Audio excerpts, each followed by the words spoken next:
Hello दोस्तों, welcome to my YouTube channel Wish Study. मैं आप लोग को कक्षा 10 जयशंकर प्रसाद जी का जीवन परिचय लाया हूँ।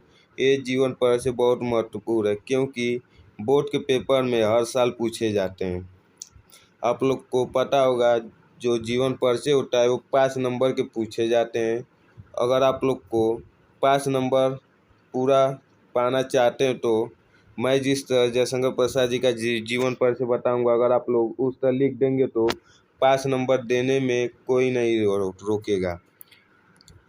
दो आप लोग को हेडिंग डालनी होगी, पहला जीवन परिचय और उनकी रचनाएं। जो जीवन परिचय रहेगा वो 3 नंबर का रहेगा और रचनाएं रहेगा वो 2 नंबर का रहेगा। अगर आप लोग बस जीवन परिचय लिख कर छोड़ देंगे तो बस 3 नंबर मिलेगा, और जीवन परिचय और रचनाएं दोनों लिखेंगे तो 5 नंबर पूरा मिल जाएगा। चलिए हम लोग चलते हैं, जिस तरह मैं बताऊंगा उस तरह आप लोग लिखेंगे तो 5 नंबर देने में कोई नहीं रोकेगा। देखिए, आप लोग को पहला जीवन परिचय हेडिंग डालिएगा, फिर लिखिएगा कोमल भावनाओं के चित्रे छायावाद युग के निर्माता नाटक सम्राट कवि जयशंकर प्रसाद जी का जन्म सन 1889 ईस्वी में काशी के प्रसिद्ध जर्दा विक्रेता श्री देवी प्रसाद जी के यहाँ हुआ था।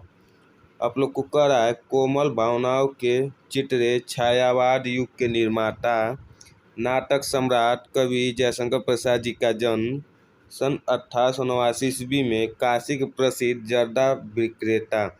जर्दा आप लोग को पता ही होगा, जो पान में लोग डाल डाल के खाते हैं उसे जर्दा ही कहते हैं। उनके पिताजी जर्दा के विक्रेता थे और उनके पिता का नाम देवी प्रसाद था। उन्हीं के घर में इनका जन्म हुआ था। अब आगे चलते हैं। इनके पिता काशी के प्रसिद्ध दानी थे। जो काशी के जो देवी प्रसाद इनके पिता थे वो बहुत प्रसिद्ध दानी थे। बालक जयशंकर प्रसाद केवल 12 वर्ष के थे और 7वीं कक्षा में पढ़ते थे। जब जयशंकर प्रसाद 12 वर्ष के थे तो 7वीं कक्षा में पढ़ते थे। इनके पिता पारकोकवासी हो गए, मतलब कि इनके पिता उस समय मृत्यु हो गई। जो अब 7वीं कक्षा में पढ़ते थे जयशंकर प्रसाद, उसी समय इनके पिता की मृत्यु हो गई और घर का सारा भार इनके कंधों पर आ गया। अब लोग को पता ही होगा, जब किसी के पिता की मृत्यु हो जाती है तो उसके बेटों पर घर का सारा भार आ जाता है। इसी तरह इनके पे आ गया था। अब घर पर हिंदी, संस्कृत तथा अंग्रेजी का अध्ययन किए। उस समय इनके पिता की मृत्यु हो गई थी तो अब घर से बाहर निकल नहीं पाए, इसीलिए घर पे ही हिंदी, संस्कृत तथा अंग्रेजी का अध्ययन किए। माता पिता, भाई, 2 पत्नी तथा एक पुत्र को संसार से विदाई देकर इनका पारिवारिक जीवन दुखों से घिर गया। जो इनके माता पिता, भाई, 2 पत्नी थीं, एक पुत्र संसार से विदाई हो गया, मतलब कि इनका परिवार सब का मृत्यु हो गया। इनका पारिवारिक जीवन दुखों से ही गिर गया। यह सब कुछ होते हुए भी सरस्वती के इस पुत्र ने हिंदी के जगत की बहुत सेवा की। आपका जीवन सरल था। भारतीय दर्शन, इतिहास, संस्कृत, साहित्य, विशेष रूप से बौद्ध साहित्य पर प्रसाद जी का गहरा अध्ययन था। मतलब कि कह रहा है भारतीय दर्शन, इतिहास, संस्कृत, साहित्य, विशेष रूप से बौद्ध साहित्य पर प्रसाद जी का गहरा अध्ययन था। जो बौद्ध साहित्य इनका, उन पे अध्ययन बहुत ज़्यादा करते थे और इनकी मृत्यु सन 1937 ईस्वी में आपका देहावसान हो गया, मतलब कि इनका मृत्यु हो गई। अगर आप लोग ये पूरा लिख देंगे तो 3 नंबर आप लोग को एकदम फिक्स मिल जाएगा।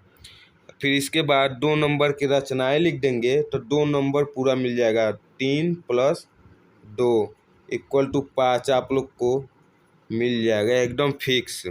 कोई 1-2 नंबर नहीं काटेगा। अब देखिए, रचनाएं लिख दीजिएगा। जो जयशंकर प्रसाद की रचनाएं निम्नलिखित, इस तरह हेडिंग डाल दीजिएगा। फिर नीचे लिखिएगा चित्रधारा, कानन कुसुम, करुणामय, मारारा का महत्व, प्रेम पथिक, झरना, आंसू, लहर, कामायनी, राजश्री। देखिए जो जयशंकर प्रसाद जी के रचनाएं थे वो चित्तधारा भी था, कानन कानून भी था, कानन कुसुम, करुणामय, मारारा का महत्व भी था, प्रेम पथिक भी था, झरना था, आंसू था, लहर था, कामायनी था, राजश्री था। फिर इसके बाद अजातशत्रु, स्कंदगुप्त, ध्रुवस्वामिनी, ये तीनों बहुत महत्वपूर्ण हैं जो एमसीक्यू प्रश्न में पूछे जाते हैं। ये तीनों आप लोग को पूछ देगा अजातशत्रु किसकी रचना है, ऑप्शन में दे देगा तो उसमें जयशंकर प्रसाद जी का दिया रहेगा, उसमें जयशंकर प्रसाद जी को टिक कर दीजिएगा। फिर आप लोग को दे दिया रहेगा स्कंदगुप्त किसकी रचना है, फिर उसी तरह कर दीजिएगा। फिर आप लोग को दिया है विशाख, कामना, जनमेज का नाग्यज्ञ, एक गुट भी उन्हीं का है, सज्जन, चंद्रगुप्त। देखिए ये भी बहुत महत्वपूर्ण है, चंद्रगुप्त ये भी पूछ सकता है चंद्रगुप्त किसकी रचना है, जयशंकर प्रसाद, आचार्य रामचंद्र शुक्ल, इसी तरह 4 दे दिया रहेगा, उसमें से इनका रचना जयशंकर प्रसाद जी का है। कल्याणी, परिचय, प्रायश्चित, कंकाल, तितली आदि, इंद्रजाल, छाया, प्रतिध्वनि आदि, और बहुत से रचनाएं हैं, लेकिन जो मेन रचनाएं इतना ही है। आप लोग को रचनाएं हेडिंग डाल के आप लोग 5-6 को लिख देंगे तभी हो जाएगा, ये नहीं कि पूरा लिखेंगे तभी 2 नंबर मिलेगा। जो मुख्य मुख्य रचनाएं हैं वो लिख दीजिएगा, मिल जाएगा। मैं आप लोग को बता दूं मुख्य मुख्य रचनाएं कौन है। देखिए झरना है, प्रेम पथिक है, लहर है, कामायनी है, राजश्री है, अजातशत्रु है, स्कंदगुप्त है, ध्रुवस्वामिनी है, फिर एक गुट है, सज्जन है, चंद्रगुप्त है, कल्याणी परिचय है, फिर इंद्रजाल है, आंसू है, तितली है, कंकाल है, प्रतिध्वनि है। अगर आप लोग को इसमें से 5-6 आ रहा है तो 5-6 लिख देंगे तो 2 नंबर मिल जाएगा। आप लोग को ये 3 नंबर के अच्छे से लिख देंगे और 2 नंबर में लिख देंगे रचनाएं और 3 नंबर जीवन परिचय लिख देंगे तो 5 नंबर आप लोग को मिल जाएगा। फिलहाल दोस्तों आज के लिए इतना ही रहने दीजिए। अगर आप लोग और जीवन परिचय देखना चाहते हैं तो चैनल को सब्सक्राइब कीजिए और बेल आइकन को प्रेस कीजिए। मैं इसी तरह क्लास 10 से रिलेटेड वीडियो डेली अपलोड करता रहूँगा जो 2024 के पेपर में बहुत महत्वपूर्ण प्रश्न रहेंगे।